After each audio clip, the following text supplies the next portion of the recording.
Hey there, Shawna Karrasch here, coming to you from Vermont on the road with Ask Shawna. Okay, this question comes from Lynn, and Lynn says, "Hi Shawna, I've just attended a clicker training day and am now have 2 days training Pirate. He's amazing how quickly he is softening. He's blind in his right eye, so is more nervous on that side, though he's getting better already. The problem I'm having is working him from his off side. Unless I have a hand on him, he's not too sure about what is happening and keeps trying to look around. Have you done any training with blind or half-blind horses, and do you have any hints that will help us both?" Yes, and you know what? I just answered a question about a completely blind horse. So that one was a question for Elizabeth, and I'm going to post your two questions side by side. Completely blind, and I talked about targeting and using sense and well, just listen to that one. I'll tell you, it tells you more about the target. But with a half-blind, you kind of have a little bit of different things you can work on there. So what I would suggest you do, because you want to build up his confidence on the offside, as you say. And so what I would start doing is having him, I would teach him to work on relaxation and keeping his head still while you're on the offside.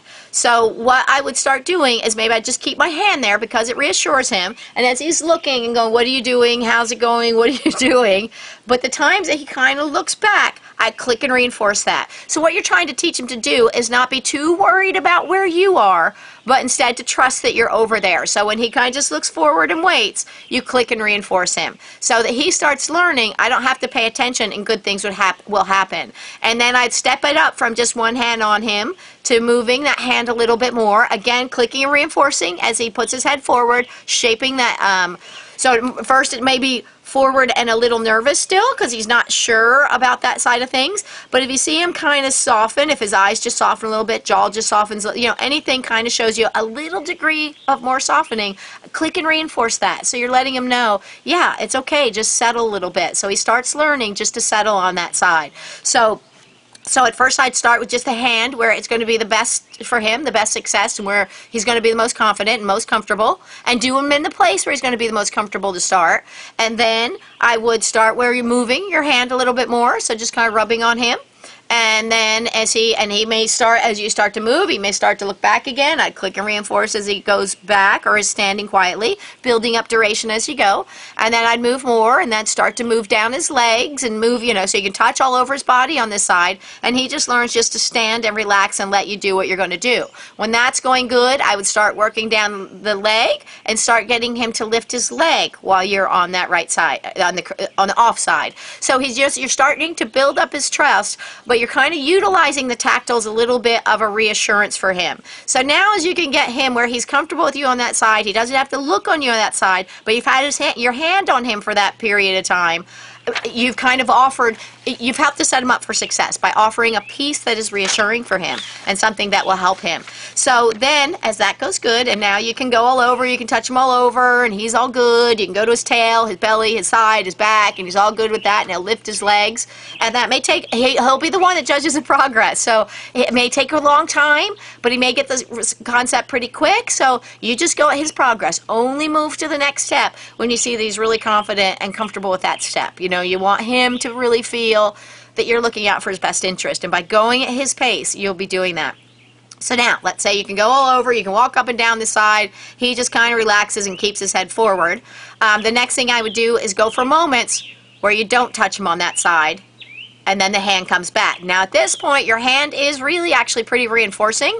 So for a second, you take your hand off so you're standing and not touching him, and he may go, "Where'd you go?" and may look back to you again to see where you are. When he puts his head forward again, I'd click and reinforce so that you start saying, "Hand on, hand off, I'm here, don't worry if I'm coming and touching and going." So he gets better and trusting that you're there, but good things will happen and that it's safe for you to be over there. So I think as you work through those exercises, it'll help quite a bit. That in conjunction with the targeting, which can also help. A stationary target might also be a really good thing for him because he can visually see, you know, out of the one eye, but teaching him with a stationary target to go to can also become a real comfort. Listen to the story on that other one, and you'll kind of see why that can become a comfort, but that's a place where he can station for things where he might be worried about a farrier or a vet or something, you can give him a specific behavior to do, which is technically called the differential reinforcement of an incompatible behavior. I know it's a big word, but basically means, okay, you're going to make it more reinforcing to stand there on the target, more reinforcing than it is to look around and see what's happening behind him. But in the meantime, you've built up these little trust exercises where he starts learning everything's going to be okay over there. It doesn't have to be touched the whole time, and he just starts to build that trust. Another thing I suggest doing is, as you've got one, start with just you.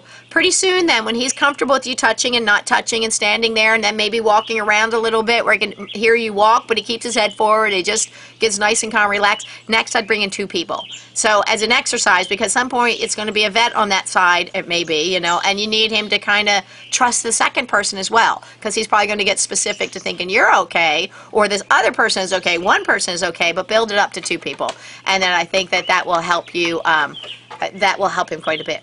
Anyway, so those are my suggestions. I'd love to hear how he's doing. So keep me posted on his progress. And I'm getting a little faster now as I've worked out my technical things with getting these questions answered quickly. So please don't hesitate to get a hold of me, because I would love to hear how he's doing and help you through the next stages, because you're probably going to come up against some new obstacles. Anyway, until next time, if you or anybody else has questions, please don't hesitate to go to AskShawna.com or to Ask Shawna Facebook page. Anyway, until next time, enjoy getting your horse on target. Bye.